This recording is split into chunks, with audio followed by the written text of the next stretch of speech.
And welcome back to Hannity. So earlier tonight, Speaker Paul Ryan announced he wasn't yet ready to support Donald Trump.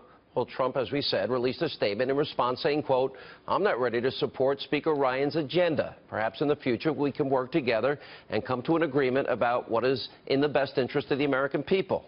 They have been treated so badly for so long that it's about time for politicians to put them first." Here with reaction, RNC Chairman Reince Priebus. I was very disappointed. I really was in Paul Ryan about, what he said. Did you talk to him about it? I talked to him this afternoon after he made his comments, and I talked to Donald Trump too, and they're both committed to sitting down and work and actually talking this out, and actually they're likely to be meeting seriously, next week. On Paul Ryan's part, well, why did look, Paul Ryan, I think to me it seems selfish. Just like I really am disappointed. The Bushes, I like George Bush 43 a lot. The party has done a lot for them. The party has done a lot for others. Mitt Romney, everyone went to war for him in 2012. I'm getting a little ticked off that it seems. I know you are, but here's what I would say. I think that, number one, I don't think anyone expected this whole thing to come to an end on Tuesday. And I think it's going to take some time for some people to come to grips and to get to know Donald Trump and to get on board. And so look, Paul's always said he's going to support the nominee. He's always said he's going to support the nominee. What's that? This has been going on a year. What do they need to know? Well, look, I think for some people, an endorsement is a full embrace, and so for some people it takes a little bit of time to get to a full embrace. And so he's not one of these members of Congress that, may not have to deal with this issue for yet a week or two, but, he's got cameras in his face, and what he's saying is, look, I want to get there. I think I will get there.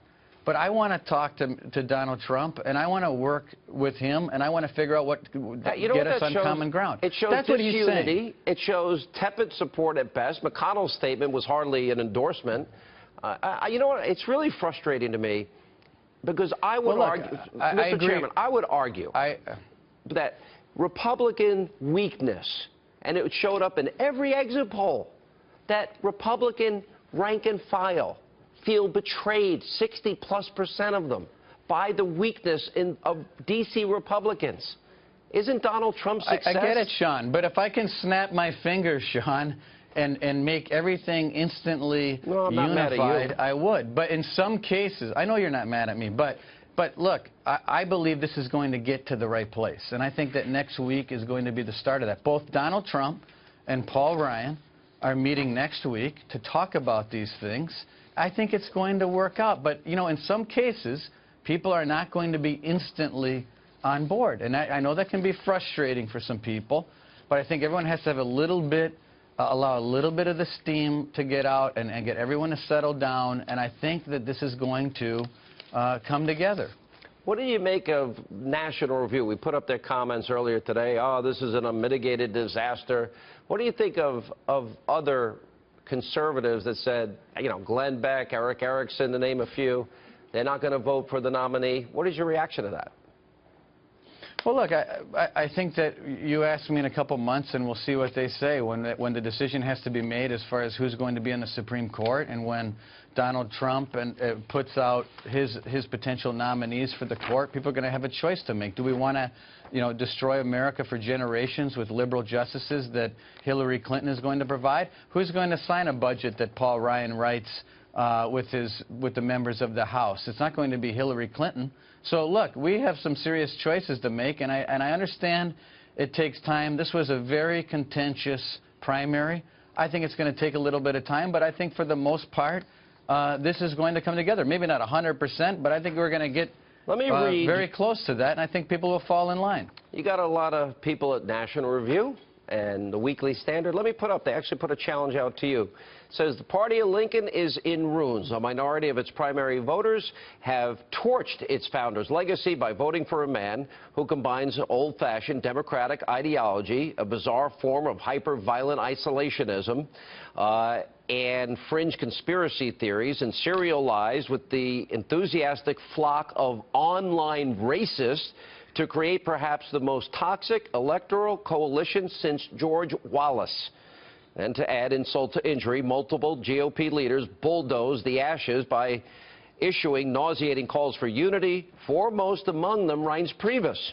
Reince, you should resign rather than spending one more ounce of personal energy supporting a reprehensible man.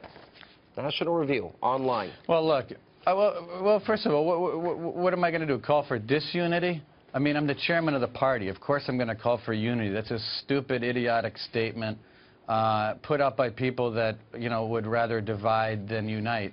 Unfortunately, division is profit. Unity is a loser. And so it's difficult to swim against those currents. However, did they support every establishment candidate?